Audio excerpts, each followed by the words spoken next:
vous devez approfondir yenn affaires yi boobu léegi on accuse notre mouvement de financement de autre chose est-ce qu'il y a eu une presse sérieuse bu ñëw ne xaaral man ma enquête réellement lan la dem enquête fii pour xam ko soyons sérieux Sénégal la ñu nekk bu ñu amoon lenn lu ñuy taxal lu wér fi ngeen di dégg ñu sàcc yi ci kaso bi ci ngeen ñuy dégg surtout que le gouvernement de Macky Sall est très fort en ce qu'on appelle déstabilisation ak décrédibilisation ñu tuumal taqal rataxal ak lëndëmal xelu Sénégalais yi ci ay nit comme ni mu koy defee ci ñi muy jàpp ak yooyu comme ni mu koy jéem a defee si ñun jéemuñu corrompre mais mi ñuy jéem a déstabiliser ci beneen wàll yónnee nañu sax OFNAC mu ñëw di ñu enquête di ñu càmbar donc xam nga ne kon li ñuy def dafa leer donc financement encore yi ñu jot dafa clair et net te nëbbuñu ko ñoo ko publier ñun ñoo wax ne jot nañ financement xam nga ñun tooguñ ngeen génne ko de ñun ñoo ñëw ne ñun Y'en a marre jot nañ financement wu 12 millions bi li ko tax a jóg mooy dox ak sa gox dañuy def programme bu tudd wax ak sa député wax ak sa maire mu laaj jël oto dem dëkk mu laaj louer chaise louer bâche louer rajo loolu financement boobu pour loolu lay jëriñ te ci loolu lañ koy def parce que ay facture proforma la yooyu présenté pour mun koo jot te xaalis bi nekkul ci suñu ay poche keesu ENDA la nekk ñoom ñoo ñuy jox nañu dem leen ñoom ñooy justifié bu jàpp doon am tey ENDA la ñuy jàpp donc déggoo ñu jàpp ENDA boobu ba léegi xam nga ne kon ñun la ñuy exécuter sur le terrain teg nañ ko ci yoon na gars yi bàyyi waxantu quoi il faut que les Sénégalais soient sérieux je suis désolé. d'accord ba tey ci affaire financement bi affaire Lamine Diack bi. parce que Lamine Diack jàpp nañ ko fi tuumaal ko xaalis bi mu détourné ci xaalis boobu nee nañ waa Y'en a marre tout le temps da leen daan jox xaalis di leen jox ay billets d'avion et tout ça lan moo ciy dëgg exactement ci loolu. da nga est-ce que doomu aadama mun na maa wax mun nga ma indil image bu Lamine Diack wax ne man maa financé Y'en a marre kenn mënu ko indi kenn. mun na indi image wala audio bu Lamine Diack ne man maa financé Y'en a marre c'est des spéculations Lamine Diack a dit j'ai financé des partis de l'opposition ak des mouvements de jeunes rek ñu ne ñun la rek ngeen ne rek kon ñun rek la mën a doon ñun la ñoo fi nekkoon ci mouvement de jeunes il faut que les Sénégalais arrêtent sur cette histoire de Lamine Diack je parle même pas de financement l'État du Sénégal jëlul ay responsabilités parce que ku mel ne Platini France FIFA dañ ko accusé ci affaire UEFA bi France dañ ko boot nëbb ko Lamine Diack avant ñuy wax waxu xaalis il était une fierté nationale pourquoi ñu nangu ñu salir image benn nit boo xam ne fierté nationale la woon parce que tubaab yi ñoo ko bëgg tubaab yi bu fekkoon Lamine Diack sàcc dëggantaan moom la doon duñ ko fal autant de fois ñaata yoon lañ ko réélire pour mu nekk président wu comité olympique ñaata yoon lañ ko réélire il faut aussi ñu bàyyi di foye xelu askan bi xelu doomu adama yi je pense que l'État du Sénégal jëlul ay responsabilités sur cette question waxaguma waxu xaalis bu mu lubal wala déet parce que loolu justice mu ngi koy tranché leeragut ba tey mais li ma wax rek mooy ne le Sénégal a abandonné un de ses fils dignes qu'il a représenté depuis des années ci ay instances yu gën a mag ci àdduna bi yu demee ni que ci comité olympique maintenant là en parlant de la personne de Lamine Diack man on l'a rencontré en 2013 te loolu expliqué nañ ko ci forum bu ñu doon def à Paris ñu tànn Amadou Mahtar Mbow def ko parrain Amadou Mahtar Mbow mi ngi fii point soriwul ñu dem seeti ko dañu bëgg def forum à Paris def waxtaan entre la génération des 68 ans ak des 2012 ans quels sont les points communs yan erreur la ñu war a moytu pour bañ tomber ci yéen ñi ngeen newoon mun nañu pour des raisons de santé je ne pourrais pas ñu ne ko kon léegi lu ñuy def mu ne je vous conseille d'aller prendre le président Diack fekkee na jamono boobu te il rentre dans le sillage waa Esprit Paris rentrer en contact ak le président Diack bi ñu ko woowee wax ko li ñu bëgg ne ko dañu bëgg nga parrainer événement bi nga ñëw ci événement bi ba pare animer le panel ak Thiat ak Fadel mu ne ça c'est un honneur que vous me faites depuis tout ce temps j'entends parler de votre mouvement dama perdoon espoir ci ay jeunes réew mi dama gëmaat ne à travers vous j'ai encore confiance que damay ñëwaat bi ñu ko waxee ñu ne ko waaw mu ne de comment naa la mën a jàppale ñu ne ko d'abord sa présence moo ñu ëppal solo mu ne dinaa leen jàppale neneen lu ngeen bëgg ma jàppale waa Paris ne ko dañu am ay membres yu jógee Sénégal loo ñu ci mën jàppale nga jàppale ñu ci secrétaire mu woo ñu ne ñu carrément président bi jënd na leen 4 billets d'avion ñun ñoo ko fësal ñoo ko remercier dans une émission ci benn chaîne télé ne on remercie le président Diack parce que jëndal nañu ay billets pour ñu dem France defi la conférence ñun nëbbatuwuñu ñun ñëwatuñu léegi yan parti de l'opposition à l'époque le financé da ngeen dégg benn parti bu ne man la financé mais pourquoi les gens s'acharnent sur nous quand même pourquoi les Sénégalais acharnés wu ci Y'en a marre pourtant il a bel et bien dit des partis de l'opposition ak des mouvements de jeunes tudd ñu mais yéen ñëpp ngeen acharné wu contre ñun nous sommes la bête à abattre alors il y a des gens qui manifestement veulent abattre le mouvement waaye yow yaay Sénégal l'espoir de tout un continent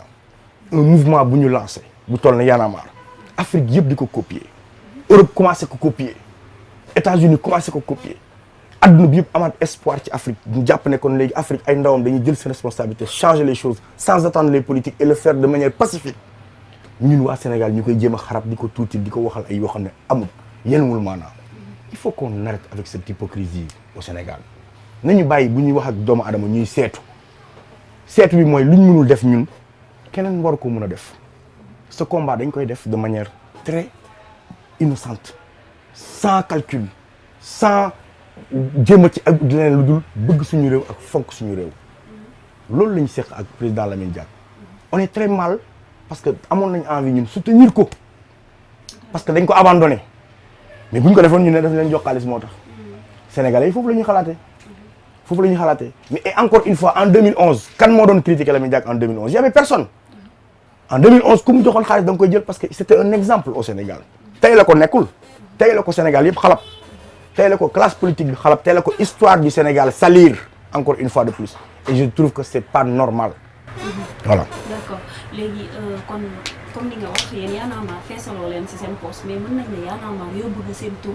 peut-être foo xamante ne surtout yéen waa kër gi par exemple depuis 96 yéen a ngi existé peut-être à partir du mouvement Y'en a marre la leen nit ñi commencé xam véritablement yéen a ngi dem ay festival au niveau mondial ak partout dans le monde donc Y'en a marre mën nañ ne am na lu leen apporté côté notoriété et tout. waaw xam nga kër gi c'est vrai de 96 lañ ko créé 2008 nag moom bi ñu génnee suñu album boobu noonu non condoléances ci lañ commencé def ay tournées yu gën a bëri mais c'est vrai que Y'en a marre dafa boo tax public bi nga xam ne daawul déglu rap mu découvrir ñu amul kuy def rap wala kuy yëngu ci rap ku xamul woon kër gi mais am na Sénégalais yoo xam ne intéressé wu leen woon parce que rap bëgguñu rap mais à travers Y'en a marre ci lañ ñu xam mais loolu dañ ciy sant yàlla soo julee sa doom ba sa doom yóbbu la màkk dañ naan ah doomam moo ko yóbbu màkk loolu gàcce la est-ce que loolu gàcce la sa doom yóbbu la màkk gàcce la ñi bokk nañ ci ñi jur Y'en a marre donc Y'en a marre lu mu ñu may ci crédit wala lu mu ñu may ci tur wala lu mu ñu may ci doole dañ koy sante yàlla parce que mënoon na doon safaan wax mënoon na doon un mouvement horrible bu kenn bëggul nawloo yi comme ñeneen mouvement yi fi créé woon à l'époque anañ y a eu des mouvements d'autres mouvements pour soutenir Abdoulaye Wade n'est-ce pas anañ dañu leen dégg le seul mouvement qui a pu survivre qui a survécu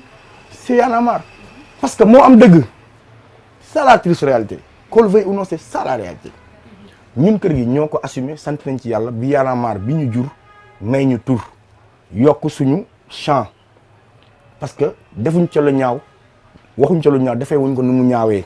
te ba mu yokkalee suñu tur it sénégalais yi ñu ibbil seen nopp abal ñu ko amuñu déception parce que on continue à les représenter changé wul ci suñu trajectoire dara au contraire daf ko yokk parce que dafa montrer que ne ñun dañu constant ci suñu démarche te dañu logique ci suñu démarche donc sant yàlla la. d'accord ñu ñëw ci Y'en a marre période Abdoulaye Wade da ngeen daan taxaw di kaas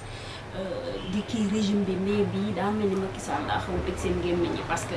dégguñu leen ngeen wax dégguñu leen ngeen fustiger wala ngeen def quoi que ce soit lu tax loolu Macky Sall na leen jënd wala.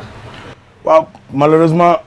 la plupart des Sénégalais ils font semblant ou bien ils sont amnésiques quand il s'agit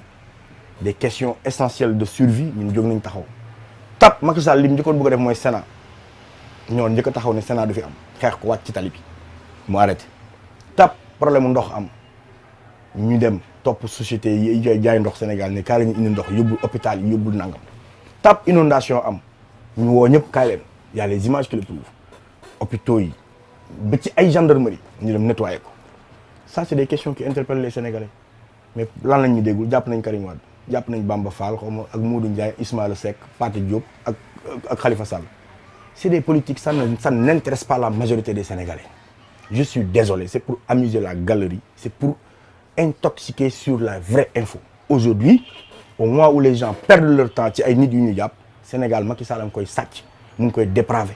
mi ngi jël suñu ay ressources mi ngi ñuy endormir ci ay affaires yu ndaw yoo xam ne moom jeu la bu muy def c'est un jeu politique. Il est en train de casser l'opposition, de mettre en prison les potentiels candidats, parce que il se Yaya Jamise. Il se Yaya Jamise. daf ñu bëgg a delluwaat ci jamonoy Senghor.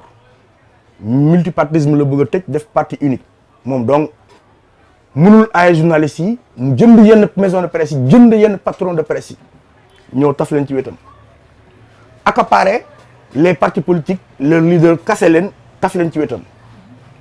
mouvements sociaux yi nga xamante ne c'est des mouvements de la société civile comme ñun suñu yos ñu ci bëri mu jël leen xëcc taf. je peux t'en citer des centaines xam ngeen leen Souleymane Jules Diop Sadji Coulibaly Penda Mbow machin ñëpp mu xëcc taf ci wetam. donc le jeu démocratique est faussé s'il y a plus d'arbitre s'il y a plus d'opposition match mënul am tant que amul équipe booy dajal ak arbitre football sa biir dafa am voilà amical lañ koy tuddee. donc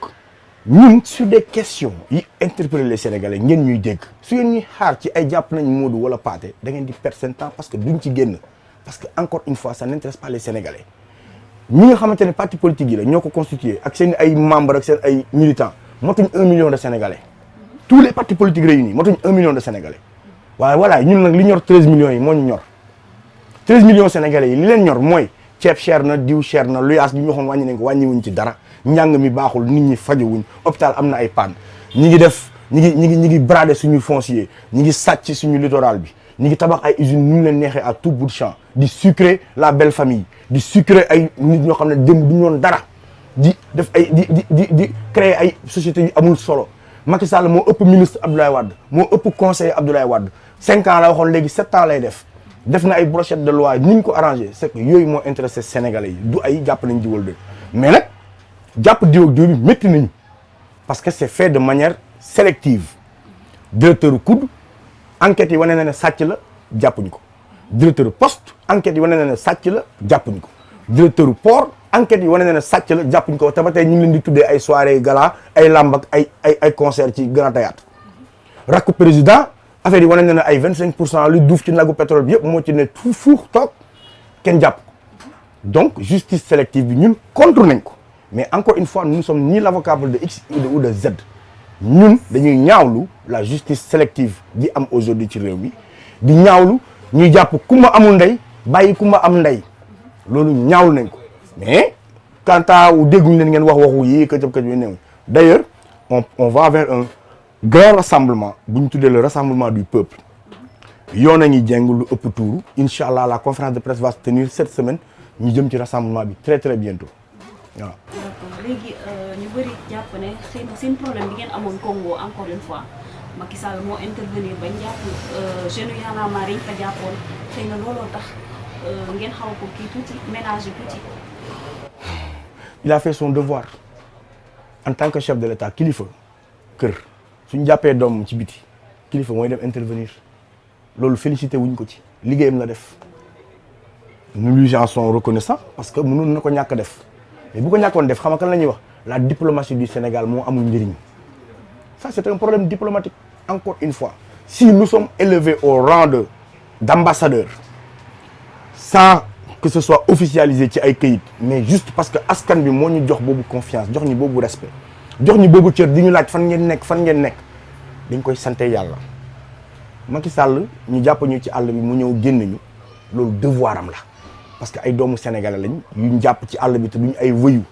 dañu dem di liggéey ñu jàpp leen kooku c'est son devoir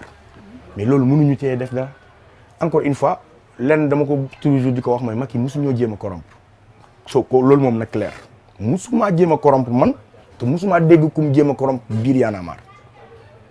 mais woo nañu ne ñu kaale ñu liggéey ñu ne ko liggéey ñoo ak yow woo nañu ni mu wooyee ñeneen ña dem ñun woo nañu ñu ne ko liggéey ñoo ak yow li ñu doon la ñuy doon tey jii te loolu la ñu nekk di doon waaye dafa fekk ne contexte Abdoulaye Wade ak contexte Macky Sall bokkul contexte Abdoulaye Wade ak contexte Macky Sall bokkul ñi ngi soog a tollaat ci beneen tournant élection jege na Sénégalais yi defar nañ seen propre bilan ci liggéeyu Macky Sall bilan boobu tegu na suñu loxo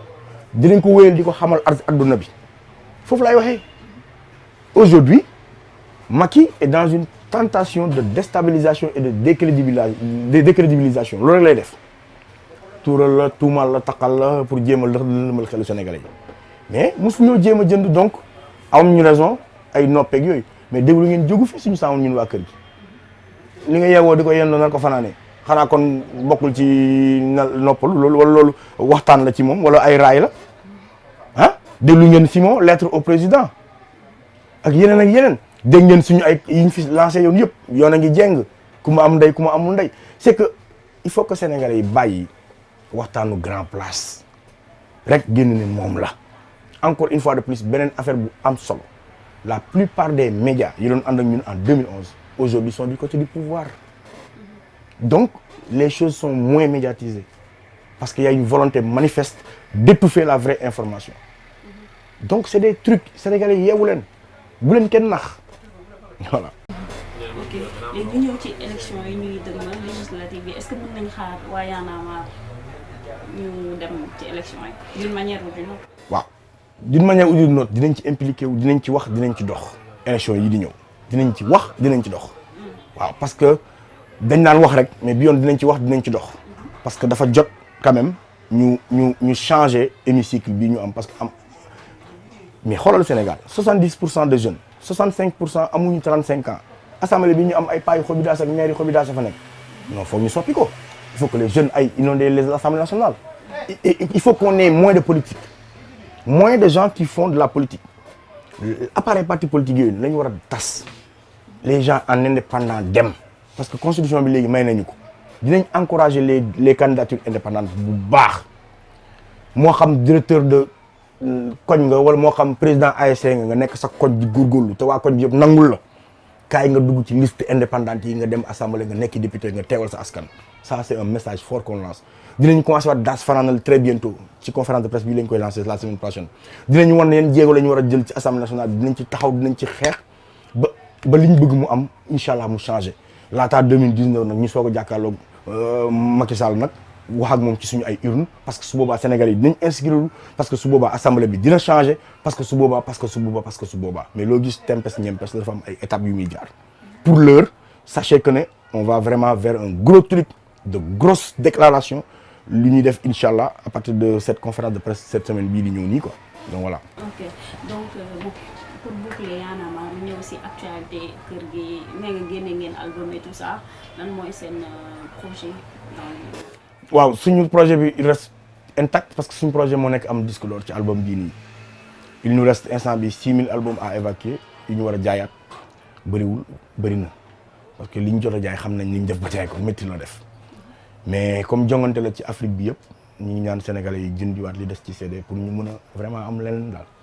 di wax que ne suñu carrière instant bi ñu ngi nii yaa ngi fekk Walian Studio ñu ngi prêt aussi benn album live benn genre best of la si li ñu defoon yëpp moom la ñuy def en live génne ko parce que dafa war a dem tournée internationale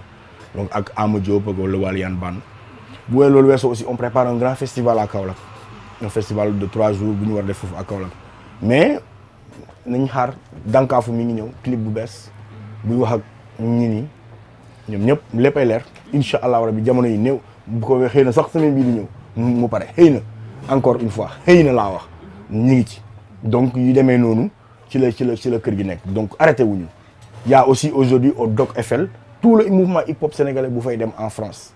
le 15 avril il faut que ñëpp jàpp ci sénégalais yi nekk à l'extérieur ngeen ñëw soutenir c'est le mouvement hip hop sénégalais mooy ñëw à Paris pour bégal si leen c'est le 15 avril au Doc Eiffel ñu ngi woo ñëpp ñëw leen ngeen seetaan si ñëw leen ngeen jàppale seen ay frères Sénégal jëm kanam